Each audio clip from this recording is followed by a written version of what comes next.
Bom, uma outra ferramenta que é bem interessante é o cluster. Tá? Então, por exemplo, se eu seleciono aqui um algoritmo de clustering, um bem comum de se utilizar atualmente, que eu tenho utilizado bastante, é o Self-Organizing Map, mas o Simple Caminhos também funciona.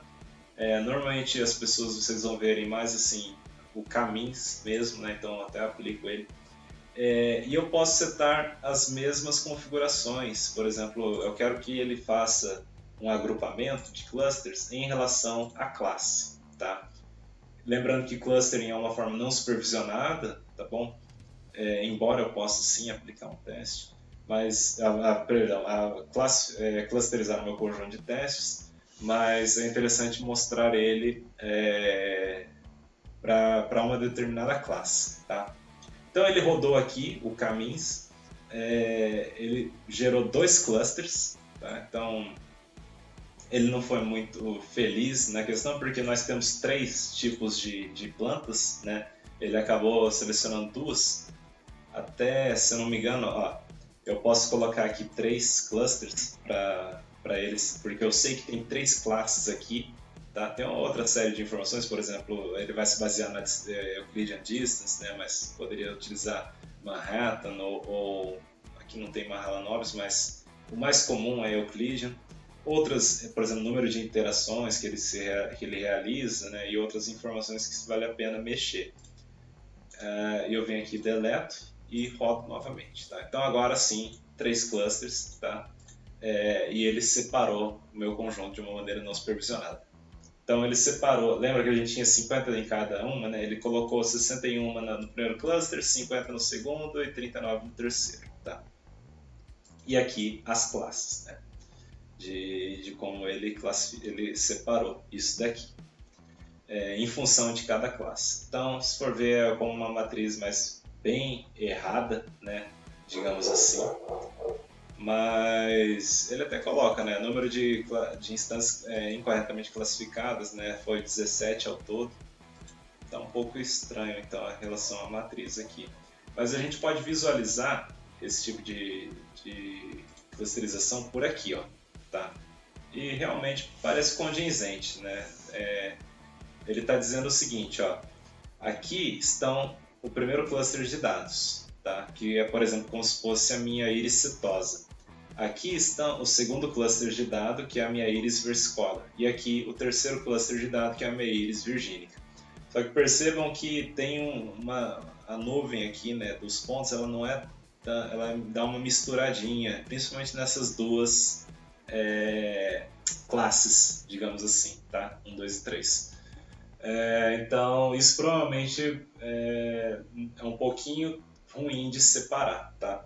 Mas é um dataset bem separável, né? Tem outros datasets que são mais complexos e aí envolve modelos mais complexos, tá? Essas outras informações aqui eu não vou cobrir muito, mas, por exemplo, essas daqui vocês não vão ter, tá? Python e R, a não ser que vocês instalarem o plugin.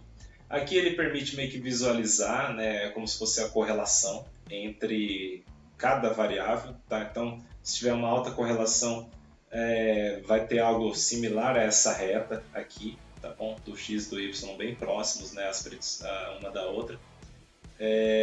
Mas isso daqui é algo um pouco mais visual, caso queiram plotar ou coisa nesse sentido.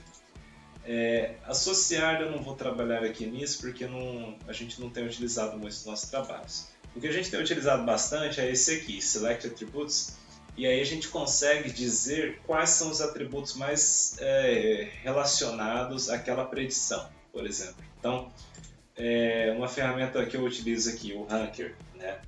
Então, pode dar um yes aqui, não se preocupem. O que ele faz? Ele ranqueia os atributos que são mais interessantes, né? Numa ordem assim, estipulado de acordo com uma avaliação. Então, essa avaliação pode ser em relação à correlação, pode ser em relação ao gain rate ou info gain, pode ser em relação ao relief F, pode ser em relação a principais componentes ou pode ser em relação a um determinado classificador, tá? Depois eu posso fazer um vídeo ensinando como trabalhar com a avaliação por classificador. Mas, por exemplo, se eu coloco aqui correlation e utilizo todo o dataset e eu quero que seja variável classe e dou um OK, ele já vai me dizer, ó, as variáveis aqui, né? Comprimento, largura de comprimento de pétala tem uma correlação de 0,61. Então, não é à toa que a árvore de decisão se baseou primeiramente nesse tipo de variável. Né? Se a gente olhar aqui, é a variável... cadê? Aqui, petal length e petal comprimento. São as duas variáveis que ela utilizou, nesse caso, J48. Então, não é à toa que ela utilizou essas duas aqui que estão mais relacionadas. Agora que eu olhei, né? Essa daqui está 61 e essa aqui 59. Então está muito próximo a quantidade de correlação.